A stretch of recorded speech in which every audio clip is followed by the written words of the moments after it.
안녕하세요. 정시훈입니다. 양자 컴퓨터 소프트웨어 분야, 오늘은 양자 시뮬레이션 편이 되겠습니다.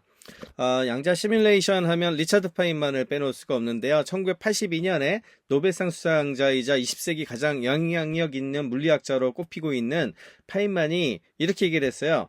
자연은 고전 컴퓨터를 시뮬레이션하기 너무 복잡하다. 근데 자연 자체를 이용하면 어떠냐. 이제 이런 질문이 어찌 보면 양자 컴퓨팅의 가장 강력한 응용 분야 중에 하나라고 할 수 있는 양자 시뮬레이션의 시작점이 됐고, 이거를 하기 위해 양자 컴퓨터에 대한 아이디어가 나오기 시작을 하거든요. 그러니까 이게 굉장히 중요한 어떤 역사적인 알고리즘이 되겠습니다. 양자 시뮬레이션의 핵심은 뭐냐 하면 이 왼쪽에 있는 이제 분자 구조 보여드리는 거 있지 않습니까? 이걸 양자 매핑을 통해 가지고 진짜 양자 역학적인 상호작용을 하는 거예요. 이제 그거를 측정해서 이제 컴퓨터를 계산하는 건데, 우리가 알고 있는 일반 컴퓨터로는 이런 상호작용을 정확히 계산하려면 분자가 조금만 복잡해져도 계산량이 감당할 수 없을 정도로 증가하거든요. 그렇기 때문에 자연 그 자체로 자연을 시뮬레이션에서 신비를 알아냅시다. 이게 이제 양자 시뮬레이션 알고리즘의 핵심이고, 이 리차드 파인만이 제시를 했던 겁니다.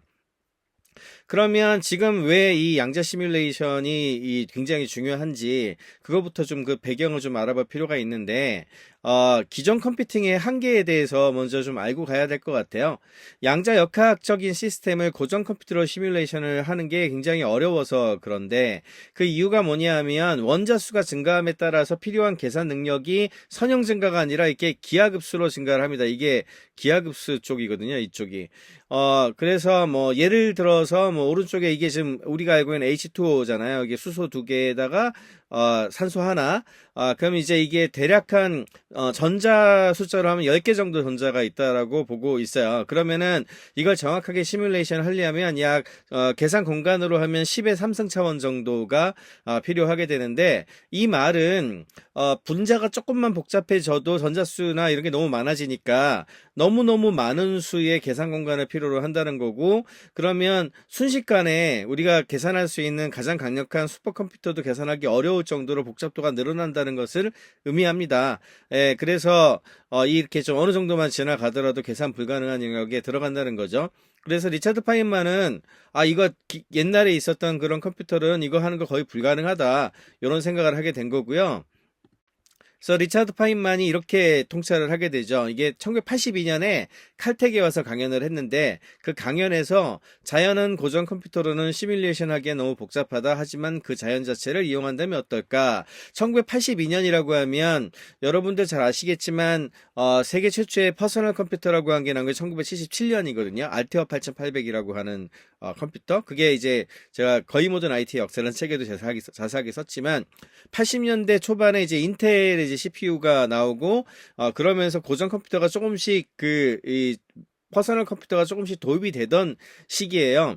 그런데 이건 이제 원리는 아니까, 근데 딱 보니까 이걸로 이제 답이 안 나온다는 거죠. 그래서 양자 역학을 컴퓨터로 시뮬레이션을 하려고 하다 보니까 리차드 파인만이 보기에 양자 역학이 벌써 60년 이상 됐지만 이런 걸로는 안 될 것 같은데, 이런 생각을 한 거죠. 그래서 파인만 생각에는 완전히 새로운 어떤 양자 역학의 법칙을 제대로 따르는 아날로그 형태의 컴퓨터가 사실상 필요한 거 아니냐. 그래서 파인만의 비전이 이런 얘기를 한 거죠. 자연과 같은 언어를 사용하는 기계. 자연을 이해하기 위해서는 자연과 같은 언어를 사용하는 기계가 필요하고, 고전 컴퓨터가 0과 1의 이진법으로 세상을 해석한다면 이게 디지털이지 않습니까? 양자 컴퓨터는 중첩과 얽힘이라는 양자역학의 언어로 세상을 바라보게 되는 거고, 이런 혁신적인 아이디어가 양자 시뮬레이션의 기본이 돼요. 그러니까 쇼 알고리즘이라든지 뭐 그로브 알고리즘이라든지 제가 지난 시간 동안 설명한 두 알고리즘이 각각의 영역에 쓸 때가 굉장히 많긴 하지만 가장 본질에 접근하고 있는 게 양자 시뮬레이션이고요. 그 다음에 제가 양자 컴퓨터에 대한 공부를 하게 된 것도 사실은 신약 개발 관련된 쪽에, 아무래도 제가 바이오나 의학 쪽이 이제 베이스다 보니까 그쪽에서 활용하는 데 있어가지고 가장 활용성이 높기 때문에 양자역학이 진짜로 그러면 상용화 가능하다는 얘기가 되거든요. 그래서 본 거라서 양자 시뮬레이션 알고리즘이 굉장히 중요합니다.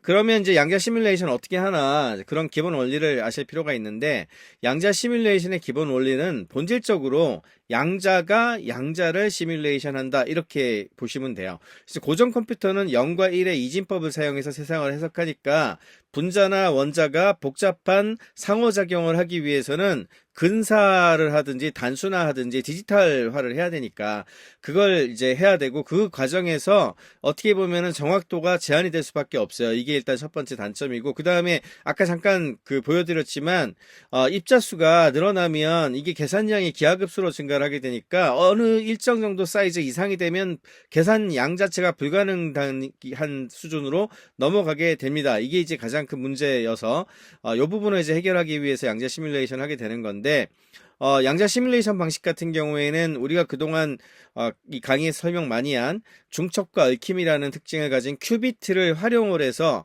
아날로그적으로 이 컴퓨터가 직접적으로 시뮬레이션 대상이 되는 거거든요. 그래서 자연스러운 그 표현이 가능하고 양자 상태 그 자체로 시뮬레이션 할 수 있게 됩니다. 예를 들어서 분자의 전자 구조를 시뮬레이션 한다고 하면 양자 컴퓨터는 자신의 큐비트들을 실제 그 분자의 전자들처럼 행동할 수 있도록 설정을 할 수가 있고요. 이렇게 하면 분자의 그 복잡한 양자 역학적 특성을 시뮬레이션이 아니라 사실상 관측에 가까운 걸로 답을 얻어낼 수 있게 되거든요. 이게 이제 양자 시뮬레이션이 가진 매력입니다. 그러면 구체적으로 어떻게 하느냐? 사실은 너무 어려운 얘기는 이제 건너뛰긴 할 건데, 첫 번째 단계는 뭐냐 하면, 분자를 양자 회로라고 하는 것들이 있어요. 양자 회로 게이트들에 대해서는 일부 제가 좀 설명한 게 있으니까, 그런 거 찾아보시면 될 것 같고, 이 양자 회로로 매핑하는 과정을 먼저 거쳐야 되는데, 여기 보면은, 가운데 산소 분자가 있고, 산소 원자가 있고, 여기는, 탄소가 있고, 이거는 H, 수소가 있죠. 뭐, 이렇게, 뭐, 가상의 분자가 있다고, 우리가 생각을 해봅시다. 그러면 이거를 양자 매핑이라는 과정을 거쳐가지고 분자 내의 원자들을 상호작용할 수 있도록 하는 양자 게이트로 매핑을 하거든요. 이걸 통해서 양자 역학적 특성을 직접적으로 시뮬레이션을 할 수 있게 되는 건데요. 이 산소는 지금 여기 보면 빨간색, 그리고 이걸 이제 캣이라고 읽어요. 위에 수직바, 그 다음에 브라켓, 꺾음새, 이걸 캣이라고 읽는데, 이거 이제 디렉이라는 사람이 쓴 노테이션이고요. 이건 이제 수학 영역이어서 힐버트 스페이스 뭐 이런 얘기 해야 되는데 이런 거 너무 복잡하니까 넘어가고 그냥 그런 게 있다. 그래서 그 양자화된 표기다 이렇게 생각하시면 돼요. 그래서 이거는 산소를 양자화 표기한 거고, 이거는 탄소를 양자화 표기한 거고, 요거는 H 수소를 양자화 표기를 한 거예요. 그 다음에 이제 여기 이제 이 H라고 부르는 게이트를 통과를 하게 되면 양자화가 이루어지거든요. 그래서 이 H 게이트를 통과해서 양자화를 이제 만들어낸 다음에 그 다음에 이제 계산을 위해서 다양한 여러 가지 다른 그 게이트들을 통과를 시키게 되면은 원자 간의 상호작용을 모델링을 할 수가 있습니다. 이거를 어떻게 분해하고 결합하는지 이런 거에 대해서는 무수한 알고리즘들이 더 있고요. 요즘 개발되고 있는 것들도 많이 있고, 그 다음에 이제 이런 작업을 거쳐가지고 이제 매핑을 하게 되면 양자 회로로 표현할 수가 있게 돼요. 예를 들어서 산소와 수소 사이의 결합을 두 큐비트 간의 이제 제어 연산으로 표현을 할 수가 있는데, 이렇게 하면 한 원자의 상태가 다른 원자의 상태에 영향을 미치는 양자 역학적 결합을 모델링을 할 수 있다라고 하고 있어요. 이런 매핑이 중요한 이유는 뭐냐면 양자 회로가 그 분자의 실제 양자 역학적 특성을 그대로 보존하기 때문에 가능한 거고, 고전 컴퓨터에선 이걸 근사로 계산할 수는 있는데 이 양자 컴퓨터에서는 이게 직접 시뮬레이션으로 그냥 관측하면 된다, 이렇게 된다는 것이 가장 큰 차이점입니다. 실제 시뮬레이션 과정은 보통 한 4단계로, 핵심 단계 4단계로 구성을 했다라고 얘기를 하고 있고요. 처음에 아까 보여드린 분자 시스템을 양자 회로로 변환해서 매핑하는 단계인데, 이걸 더 자세하게는 해밀토니안이라고 하는 에너지 연산자를 양자 회로로 분해하는 과정을 통해서 한다고 알려져 있는데, 이거는 저희가 뭐 수학 이거 열심히 할 건 아니잖아요. 그러니까 그런 과정을 거치면 분자에 있는 원자 시스템들을 양자 회로로 변환해서 이렇게 프린트처럼 찍을 수 있다. 대충 그렇게만 좀 이해를 하시면 될 것 같고요. 그 다음에는 시뮬레이션을 하려면 초기 상태를 지정을 해야 됩니다. 그래서 이게 캣 제로라고 부르는데, 이거는 완전 이제 베이스 가격을 0으로 한 거고, 그게 아니라 이제 설정 작업을 해줘야 되는데, 설정은 보통 싸이라고 하는 요런 싸이 제로, 캣 싸이 제로라고 있습니다. 싸이 제로 상태로 표현을 해요. 여기에 제로는 이제 시작점이란 뜻이고, 이거를 이제 다르게 표현을 하자면 실험을 할 때 시뮬레이션 실험하는 거랑 비슷하다 생각하면 되니까 실험할 때 실험 전에 장비 세팅을 다 하고 초기 값들을 다 설정하잖아요. 초기 상태 소기 값들 설정이 정확해야 시뮬레이션 결과도 정확하니까 그 작업을 한다 생각하시면 되고, 세 번째는 양자 게이트의 시스템 변화를 모사를 하면서 시간과 함께 이걸 돌아가게 만드는 작업이에요. 그렇게 되면은 이제 그 초기 상태에다가 이 뒤에 이제 연산으로 더해지면서 그 연산에 따라 가지고 회로를 돌면서 이렇게 가지 않겠습니까? 그래서 이건 싸이 T1, 싸이 T2 이렇게 되는데 여기는 중간 단계고 예를 들어 여기가 종료다 이렇게 생각을 하시면 계속 상태가 변화가 일어나겠죠? 이 변화를 일으키는 펑션을 유니타리 펑션이라고 불러요. 유니타리 펑션. 이거는 유니타리 연산자라는 거 적용하는 건데 이것도 좀 어려우니까 그런 게 있다. 이렇게만 생각을 하시면 되고, 이걸 슈레딩거의 방정식을 따라서 분자가 시간에 따라서 어떻게 흐름이 변화하는지를 계산을 하는 거예요. 그래서 양자 게이트들을 통해서 이런 복잡한 연산자들을 구현을 하게 되는 거고, 마지막으로 측정을 합니다. 여기서 측정을 하는 거예요. 측정을 하게 되면은 시뮬레이션이 진행이 된 큐비트를 측정해서 필요한 정보를 추출을 하는 거죠. 분자의 에너지라든지 전자 분포나 반응성 같은 특성을 이제 측정을 통해서 얻어낼 수가 있게 되는데, 양자 역학의 원리에 따라서 이게 좀 이상하게 생각되실 수 있는데 측정을 하면 양자 상태가 붕괴가 됩니다. 그게 양자 역학의 특징이잖아요. 그러니까 의미 있는 결과를 얻기 위해서는 이거를 계속 시뮬레이션을 여러 번 반복을 해서 통계학적으로 요런 정도의 특징을 가진다라고 하는 그런 식으로 답을 얻어내는 거예요. 그러니까 실험 과정에 훨씬 더 가깝다 이렇게 생각하시면 되고, 측정과 함께 그 실험은 끝나는 거예요. 그래서 아래쪽에 이제 이 그래프가 양자 상태가 시간적으로 어떻게 변하는지 보여주는 건데, 초기 상태 캣사이 0부터 캣사이 T1, 캣사이 T2까지 요렇게 변해서 맨 마지막에 측정을 해서 이 답을 이제 낸다. 이게 양자 시뮬레이션입니다. 양자 시뮬레이션의 응용 분야가 매우 다양한데요. 특히 이제 분자나 물질의 양자역학적 특성을 이해하는 것과 관련된 영역에서 가장 큰 혁명적 변화를 가져올 거로 생각을 해요.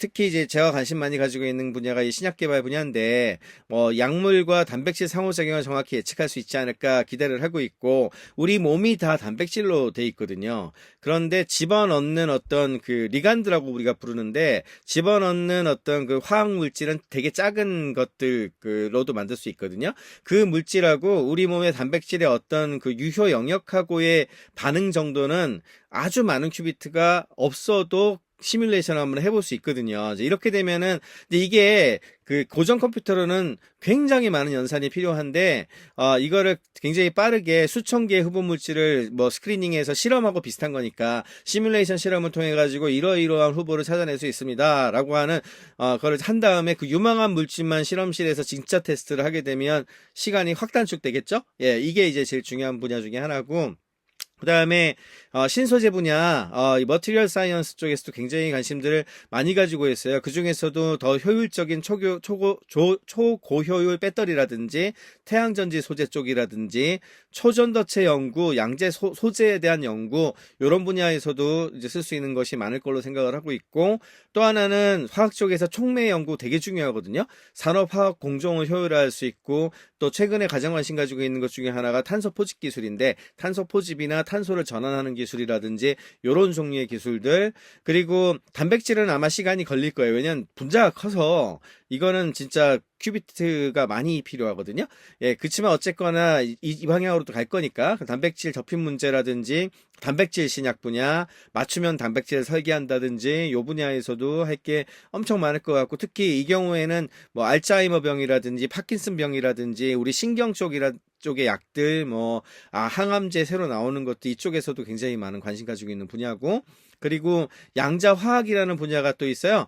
이건 화학 반응 메커니즘을 이해한다든지 반응성, 이게 진짜 사이언스, 어떻게 물질들이 동작하는가 이런 거에 대한 부분들, 미래지향적으로는 인공광합성이라든지 에너지 변환 기술이라든지 기후 모델링이나 환경과학 같은 데서도 많이 활용할 수 있을 것이다. 다만 이제 이쪽 분야는 이제 오른쪽 여기는 큐비트가 좀 많이 필요하고요.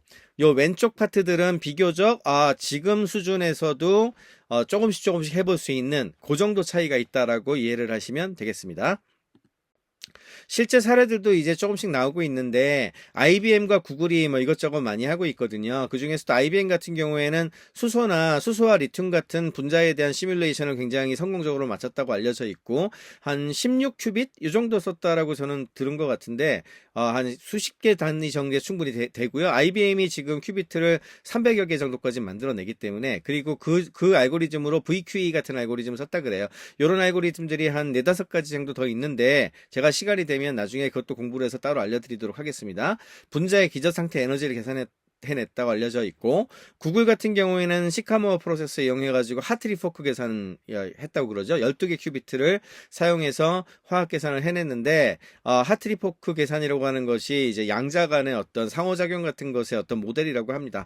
이 일반 고전 컴퓨터에서는 시간 엄청 걸리고 정확도도 좀 떨어진다는데 이미 고전 컴퓨터보다 더 우수한 성능을 12개 큐빗 갖고 냈다. 뭐 이런 발표들도 하고 있어서 이쪽 분야에서는 이미 답을 내고 있고요. 그리고 제가 양자 컴퓨터에 관심을 가지게 된 결정적인 논문, 올해 1월 달에 발표된 네이처 바이오테크놀로지에 케이라스, 이 항암제를 만들면 그 암을 일으키는 온코진이라고 하는 타겟이 있거든요. 예, 그 타겟을 좀 막아야 되는데, 그 중에서 이 케이라스라고 하는 게 되게 유명한 암을 일으키는 유전 물질 중에 하나예요. 근데 얘가 요거를 방해하는 항암제 개발이 거의 안 됐어요. 왜냐하면 이게 특징이 되게 복잡해서 항암제 만드는 게 무지하게 어렵다고 알려져 있는 종류거든요. 근데 이거를 이제 억제할 수 있는 타겟을 퀀텀 컴퓨터를 이용해서 좋은 후보들을 여러 개 찾았다라고 하는 논문이에요. 그래서 이 논문은 나중에 시간이 되면 더 자세하게 제가 한번 커버를 할 텐데 어쨌거나 이제는 특히 제가 투자한 회사들 중에는 기존 굉장히 작은 몰레큘로, 스몰 몰레큘로 되어 있는 항암제들을 굉장히 수많은 그 유전자 정보를 가지고 있는 그런 어떤 환자들에게 시뮬레이션 할 수 있는 데이터들을 가지고 있는 것도 있어서 그런 분야에서는 진짜 활용하면 좋을 것 같아가지고 공부를 하기 시작을 한 거예요. 사실 이쪽 분야가 제일 유망하거든요. 이런 부분들이 그러니까 양자 컴퓨터가 그렇게 너무 먼 이야기는 아니다는 얘기를 꼭 드리고 싶었습니다. 그래서 양자 컴퓨터 특히 시뮬레이션 분야의 무한한 가능성을 살펴봤는데 사실은 현실적으로 아직도 증명하는 문제가 굉장히 많아요. 가장 큰 문제는 계속 얘기하지만 큐비트가 그래도 수백 큐비트 이상 넘어가야 될 텐데 지금까지는 제일 많이 만들어진 게 수백 큐비트 정도고 노이즈도 아직 많아요. 그래서 노이즈도 많은 그런 것들을 해결해야 되니까 말은 수백 큐비트지만 노이즈 해결한다고 실제 가용한 거는 더 줄거든요.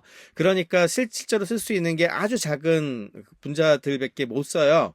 예, 그렇기는 하지만 앞으로 3년 내지 5년 정도 지나면 오류 보정 기술도 발전을 할 거고 큐비트 자체도 아마도 한 3내에서 5년 정도면은 수천 큐비트 정도까지 나오지 않겠나 이런 생각을 하고 있고 수천 큐비트 정도면은 웬만한 단백질 신약 빼고는 약에 대한 시뮬레이션은 가능해질 걸로 생각을 하니까 그쪽 분야에서의 최적화 기술이라든지 그런 여러 가지 이제 알고리즘 같은 데 대한 공부가 많이 필요하겠죠.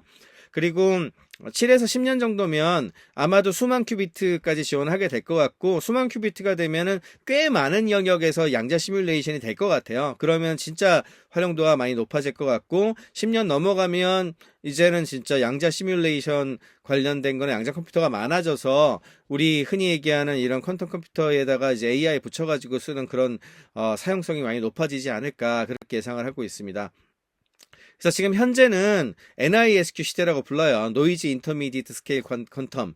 그래서 인터미디에이트 스케일이라고 하면 수십에서 수백 큐비트 정도란 뜻이고 아직은 엄청 많지 않다는 얘기예요. 그리고 노이즈해요. 노이즈에 취약하다는 얘기죠. 그러니까 지금은 이 노이즈 부분 같은 것들 감안해서 이제 적은 큐비트로 시뮬레이션 해야 되니까 기존 고전 컴퓨터하고 AI를 접목해서 이걸 해결해야 되거든요. 그래서 앞으로 몇 년간은 하이브리드 접근법이 유망하다고 보고 있습니다. 특히 뭐 지금 빅테크들도 다 이거 관련된 플랫폼이나 서비스 개발하고 있는 거고 그래서 AI하고 퀀텀을 따로 보지 마시고 같이 엮어가지고 세상을 바꿔나가는 기술로 공부를 하시면 좋다. 이렇게 생각하시면 되겠습니다. 오늘 강의는 여기서 마치겠습니다. 고맙습니다.